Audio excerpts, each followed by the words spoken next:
3 বছর হয়ে গেছে আনারস খাইনি। আজ হচ্ছে এত দিন পর আনারস খাবো, কারণ আমরা যেখানে উড়িষ্যাতে থাকি ওইখানে আনারস একদমই পাওয়া যায় না।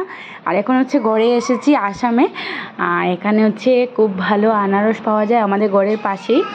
তো আজ আনারস এনেছিলাম খাওয়ার জন্য। আবার আমাদের যাওয়ারও টাইম হয়ে গেছে। আর আনারসটা খুবই মিষ্টি ছিল আর খেয়ে খুবই ভালো লেগেছে। আর আমার শুভ তো ভুলেই গেছে, যখন ছোট্ট ছিল তখন খেয়েছিল, কিন্তু ও ভুলেই গেছে কি এটা টেস্ট কীরকম। তো আজ হচ্ছে ওকে একটু দিলাম, ও বলছে খুব ভালো লাগছে ওর। আর আমার ছোটো এদিকটায় কাঁদছে। আর আমি আমার ঠাকুর ঘরটাকে একটু পরিষ্কার করে নিলাম। আজ আবার এসব করে আবার ঘরে অনেক কাজও আছে, আর এসব পরিষ্কার করে নিলাম। আমরা আবার উড়িষ্যাতেও চলে যাব।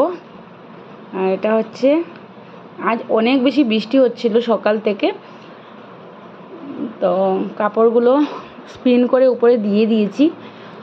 আর হচ্ছে এখন হচ্ছে আনারসটা খেয়ে নিলাম। এত বেশি মিষ্টি ছিল কি বলবো।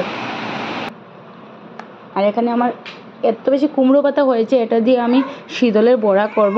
আমার এইসব খেতে কিন্তু খুবই বেশি ভালো লাগে। আর উপরে অনেক কোটা ছিল আর কি। তো এসব নিয়ে আমি সোজা করে চলে যাব। আর এই পাতাটা আমি নিয়ে উড়িষ্যাতে চলে যাব, কারণ করে এখন খাওয়ার কোনো টাইম নেই আমার। তো ওটা নিয়ে আমি উড়িষ্যাতে চলে যাব। তো আজকের জন্য টাটা।